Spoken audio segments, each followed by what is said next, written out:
Selamat datang di Campix Video. Kali ini saya ingin menceritakan dongeng, mari kita langsung dengarkan saja ceritanya apa. Halo adik-adik, kali ini Campix Video ingin menghadirkan dongeng cerita rakyat yang berjudul Lutung Kasarung.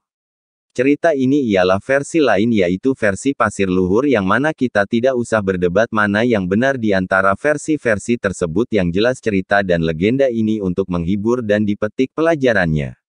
Pada zaman dahulu kala hiduplah seorang raja yang bernama Prabu Siliwangi yang memerintah kerajaan Pajajaran. Kerajaan Pajajaran merupakan kerajaan Hindu yang besar dan cukup kuat yang berpusat di kota Bogor, Jawa Barat. Kala itu Raja Prabu Siliwangi sudah lanjut usia dan bermaksud mengangkat putra mahkotanya sebagai penggantinya. Prabu Siliwangi mempunyai dua permaisuri. Dari permaisuri yang pertama ia mempunyai dua orang putra, yaitu Banyakotro dan Banyak Ngampar. Namun ibunya telah meninggal semenjak mereka masih kecil. Kemudian Prabu Siliwangi menikah lagi dengan permaisuri yang kedua, yaitu Kumudaningsih.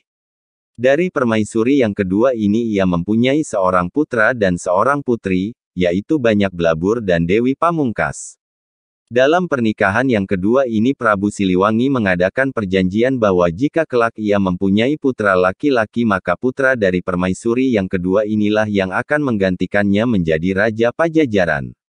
Pada suatu hari Banyakotro dan Banyak Blabur dipanggil untuk menghadap Prabu Siliwangi. Prabu Siliwangi berniat akan mengangkat putranya untuk menggantikannya sebagai Raja Pajajaran karena memang kondisi beliau yang sudah lanjut usia. Namun Banyakotro sebagai anak sulungnya pun belum mau untuk menggantikan ayahnya sebagai raja. Banyakotro pun mengungkapkan berbagai alasan. Alasan yang paling utama karena dia belum mempunyai permaisuri atau istri untuk mendampinginya sebagai seorang raja. Ia ingin mencari calon istri yang parasnya cantik mirip dengan ibunya. Dia juga menyatakan niatnya untuk pergi dari kerajaan guna mencari istri yang ia idam-idamkan. Akhirnya ia pun pergi juga dari kerajaan Pajajaran untuk mencari pendamping hidupnya. Ia pergi melewati Gunung Tangkuban Perahu. Tujuan awalnya ialah untuk menemui Ki Ajar Winarong, seorang pendeta sakti yang tahu di mana ia harus pergi mendapatkan gadis yang ia idam-idamkan. Setelah bertemu dengan pendeta sakti tersebut ia kemudian diberitahu kemana harus melangkah. Namun ada beberapa syarat yang wajib dipenuhi oleh Banyakotro. Ia harus menagalkan semua pakaian kebesaran dari kerajaan dengan memakai hanya pakaian rakyat biasa, kemudian ia harus mengganti namanya dengan nama Raden Kamandaka sebagai penyamaran. Pendeta tersebut menyebutkan Raden Kamandaka harus pergi ke wilayah Kadipaten Pasir Luhur. Secara kebetulan Raden Kamandaka sampai Pasir Luhur, bertemu dengan Patih Kadipaten Pasir Luhur yaitu Patih Reksonoto. Patih Reksonoto yang pada waktu itu tidak memiliki anak menawarkan kepada Raden Kamandaka untuk menjadi anak angkatnya. Raden Kamandaka menyambut tawarannya dengan senang hati. Begitu pula Patih Reksonoto sangat senang dengan keberadaan Raden Kamandaka. Adapun yang memerintahkan Kadipaten Pasir Luhur pada waktu itu adalah Adipati Kanandoho. Beliau mempunyai beberapa orang putri dan sudah bersuami kecuali yang paling bungsu yaitu Dewi Ciptoroso yang belum bersuami. Dewi Ciptoroso inilah seorang putri yang mempunyai wajah mirip ibu Raden Kamandaka, dan putri inilah yang sedang dicari oleh Raden Kamandaka. Di Kadipaten Pasir Luhur setiap tahun diadakan upacara menangkap ikan di Kali Logawa. Semua masyarakat dan para pembesar pejabat pemerintah turut menangkap ikan di kali tersebut. Pada waktu ini pula Raden Kamandaka ikut secara diam-diam dibelakan Patih Reksonoto ayah angkatnya yang akan pergi menangkap ikan. Di sana Raden Kamandaka bertemu dengan gadis yang ia impikan yaitu Dewi Ciptoroso. Dan mereka pun saling berkenalan. Dewi Ciptoroso meminta Raden Kamandaka untuk datang menemuinya pada malam harinya di Taman Kaputren Kadipaten Pasir Luhur yaitu tempat di mana Dewi Ciptoroso tinggal. Raden Kamandaka pun datang dan menemui Dewi Ciptoroso pada malam harinya. Namun keberadaan Raden Kamandaka bersama Dewi Ciptoroso tidak berlangsung lama. Karena tiba-tiba prajurit pengawal Kaputren mengetahui bahwa di dalam taman ada pencuri yang masuk. Hal ini kemudian dilaporkan oleh Adipati Kandandoho. Adipati sangat marah dan memerintahkan prajuritnya untuk menangkap yang dianggap pencuri tersebut yang tak lain adalah Raden Kamandaka, tetapi berkat kelihayan dan ilmu yang dimilikinya Raden Kamandaka bisa lolos dari pengejaran. Prajurit melaporkan kepada Adipati Kandandoho bahwa pencuri yang mereka kejar tersebut ialah Raden Kamandaka putra dari Patih Reksonoto. Mendengar hal ini maka Patih Reksonoto pun dipanggil untuk menyerahkan putranya. Perintah ini dilaksanakan oleh Patih Reksonoto, walaupun dalam hatinya sangatlah berat. Sehingga dengan siasat dari Patih Reksonoto, maka Raden Kamandaka dapat lari dan selamat dari pengejaran para prajurit. Dalam pelariannya Raden Kamandaka terjun ke sungai yang mengalir deras dan mengikuti arus sungai tersebut. Kepada Adipati Kandandoho prajurit dan Patih Reksonoto melaporkan bahwa Kamandaka sudah meninggal terjebur sungai yang mengalir deras. Adipati Kandandoho senang mendengarnya tetapi tidak dengan Dewi Ciptoroso. Dewi Ciptoroso merasa sedih dan kehilangan. Sepanjang menyelam Raden Kamandaka mengikuti arus sungai bertemulah ia dengan seorang yang memancing di sungai yaitu Rekajaya. Raden Kamandaka dan Rekajaya menjadi berteman baik dan menetap di desa Panagih. Di desa ini Raden Kamandaka diangkat anak oleh Mbok Kektosuro, seorang janda miskin di desa tersebut yang mempunyai ayam bernama Mercu. Ayam ini selalu menang dalam pertandingan ayam yang kemudian hari menjadikan Raden Kamandaka terkenal sebagai Boto Ayam. Ya karena Raden Kamandaka akhirnya menjadi seorang sabung ayam yang mempertandingkan ayam-ayam untuk dipilih pemenangnya. Hal ini tersiar sampai kerajaan Pasir Luhur. Mendengar hal ini Adipati Kandandoho menjadi marah karena tahu Raden Kamandaka masih hidup. Beliau memerintahkan prajuritnya untuk menangkap hidup atau mati Raden Kamandaka. Sebelum memerintahkan prajuritnya tiba-tiba datanglah seorang pemuda tampan mengaku dirinya bernama Silihwarni. Sebenarnya Silihwarni adalah nama samaran. Nama itu sebenarnya adalah Banyak Ngampar putra dari kerajaan Pajajaran, yaitu adik kandung dari Raden Kamandaka. Ia oleh ayahnya Prabu Siliwangi ditugaskan untuk mencari saudara kandungnya yang pergi sudah lama belum kembali. Untuk mengatasi gangguan dalam perjalanan, ia dibekali pusaka keris Kujang Pamungkas sebagai senjatanya.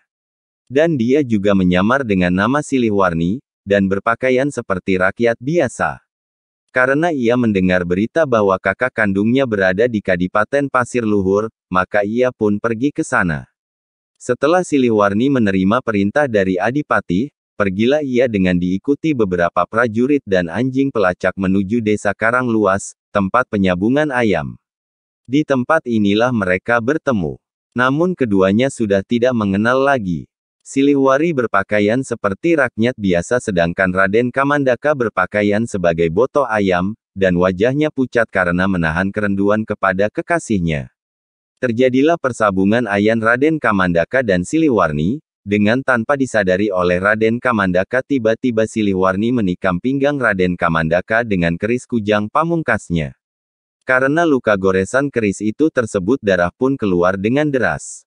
Namun karena ketangkasan Raden Kamandaka, ia pun dapat lolos dari bahaya tersebut dan tempat ia dapat lolos itu dinamakan Desa Brobosan, yang berarti ia dapat lolos dari bahaya. Karena lukanya semakin deras mengeluarkan darah, maka ia pun istirahat sebentar di suatu tempat, maka tempat itu dinamakan Bancran. Larinya Raden Kamandaka terus dikejar oleh Silihwarni dan prajurit. Pada suatu tempat Raden Kamandaka dapat menangkap anjing pelacaknya dan kemudian tempat itu diberinya nama Desa Karang Anjing. Raden Kamandaka terus lari ke arah timur dan sampailah pada Jalan Buntu dan tempat ini ia memberi nama Desa Buntu. Pada akhirnya Raden Kamandaka sampailah di sebuah goa. Di dalam goa ini ia beristirahat dan bersembunyi dari kejaraan Silihwarni. Silihwarni yang terus mengejar setelah sampai goa ia kehilangan jejak.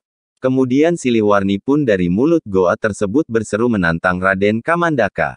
Setelah mendengar tantangan Silihwarni, Raden Kamandaka pun menjawab ia mengatakan identitasnya, bahwa ia adalah putra dari kerajaan Pajajaran namanya Banyak Kotro. Setelah itu Silihwarni pun mengatakan identitasnya bahwa ia juga putra dari kerajaan Pajajaran, bernama Banyak Ngampar. Demikian kata-kata yang pengakuan antara Raden Kamandaka dan Silihwarni bahwa mereka adalah putra Pajajaran, maka orang yang mendengar merupakan nama versi kedua, untuk Goa Jatijajar tersebut. Kemudian mereka berdua berpelukan dan saling memaafkan. Namun karena Siliwarni harus membawa bukti hati dan darah Raden Kamandaka, maka akhirnya anjing pelacaknya yang dipotong diambil darah dan hatinya. Dikatakan bahwa itu adalah hati dan darah Raden Kamandaka yang telah dibunuhnya. Raden Kamandaka kemudian bertapa di dalam goa dan mendapat petunjuk, bahwa niatnya untuk mempersunting Dewi Ciptoroso akan tercapai kalau ia sudah mendapat pakaian, lutung, dan ia disuruh supaya mendekat ke Kadipaten Pasir Luhur, yaitu supaya menetap di hutan Batur Agung, sebelah barat daya dari Batu Raden. Suatu kegemaran dari Adipati Pasir Luhur adalah berburu. Pada suatu hari Adipati dan semua keluarganya berburu, tiba-tiba bertemulah dengan seekor lutung yang sangat besar dan jinak. Yang akhirnya ditangkaplah lutung tersebut hidup-hidup. Sewaktu akan dibawa pulang, tiba-tiba Rekajaya datang mengaku bahwa itu adalah lutung peliharaannya, dan mengatakan bersedia membantu merawatnya jika lutung itu akan dipelihara di Kadipaten. Dan permohonan itu pun dikabulkan. Setelah sampai di Kadipaten, para putri berebut ingin memelihara lutung tersebut.